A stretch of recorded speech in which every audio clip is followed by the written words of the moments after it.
এই কিছু বিষয়ে আমরা মূল্যায়ন জাতির সামনে আজকে আমরা তুলে ধরার ইনশাল্লাহ চেষ্টা করব। প্রথম, সরকারের ব্যর্থতা এবং দুর্বলতার দিকগুলো আমি কয়েকটা পয়েন্ট আকারে আপনাদের খেদমতে পেশ করব জাতির সামনে। আর আমাদের সম্মানিত আমির জামাত, যিনি বাংলাদেশ জাতীয় সংসদের বিরোধী দলীয় নেতা ডক্টর শফিকুর রহমান, তিনি বাইরেও জনগণের কাছে বলেন, সংসদেও বারবার বলেছেন যে আমরা জাতীয় সংসদে একটি দায়িত্বশীল বিরোধী দলের ভূমিকা, গঠনমূলক ভূমিকা আমরা পালন করব।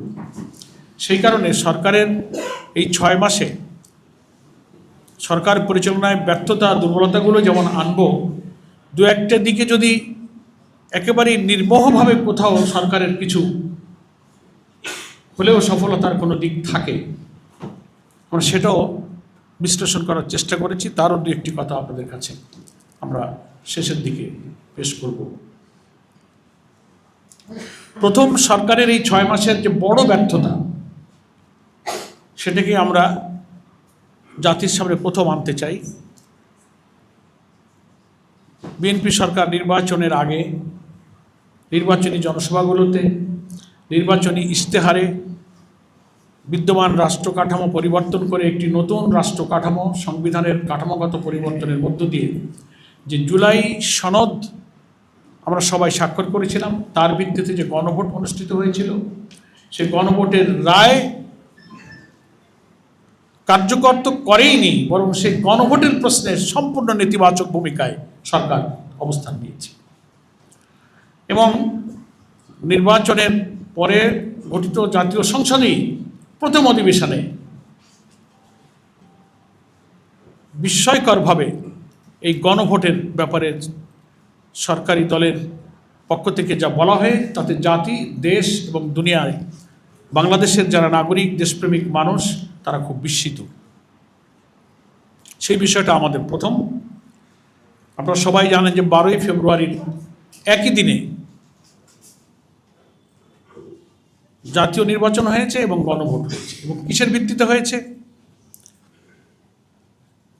2024-এর গণ অভ্যুত্থানের পরে সরকার, পার্লামেন্ট, প্রধানমন্ত্রী এগুলো ছিল না, 3 দিন সরকারই ছিল না।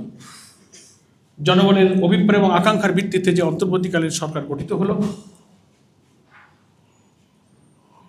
তিনি প্রতিশ্রুতি দিয়েছিলেন যে একটা নিরপেক্ষ নির্বাচনের ব্যবস্থা করে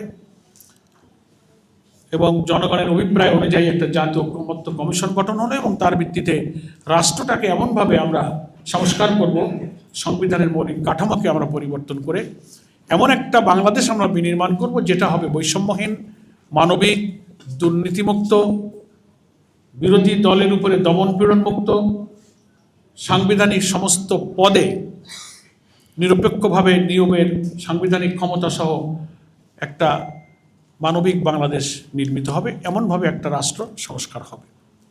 তার ভিত্তিতেই বিএনপি সহ ফ্যাসিবাদ বিরোধী আন্দোলনের সকল রাজনৈতিক দল আমরা সরকারের এই উদ্যোগে, অর্থাৎ অন্তর্বর্তীকালীন সরকারের উদ্যোগের সাথে ছিলাম।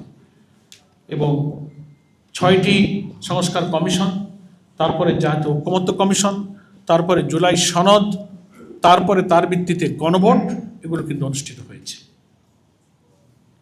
এর সাক্ষী সবাই। এবং এই গোটা প্রক্রিয়ার সাথে কিন্তু বিএনপি ছিল। এবং 13ই নভেম্বর 2025 সংবিধান সংস্কার যে আদেশটা হলো, প্রেসিডেন্সিয়াল অর্ডার, যেটাকে বলা হয় সংবিধান সংস্কার আদেশ, জুলাই জাতীয় সনদ বাস্তবায়ন আদেশ, এটার ভিত্তিতেই একই দিনে 2টা ভোট হলো। গেজেটটা আপনারা সবাই দেখেছেন। একই দিনে জাতীয় ভোট এবং গণভোট হলো। বিএনপি এমপি হিসেবে শপথ নিল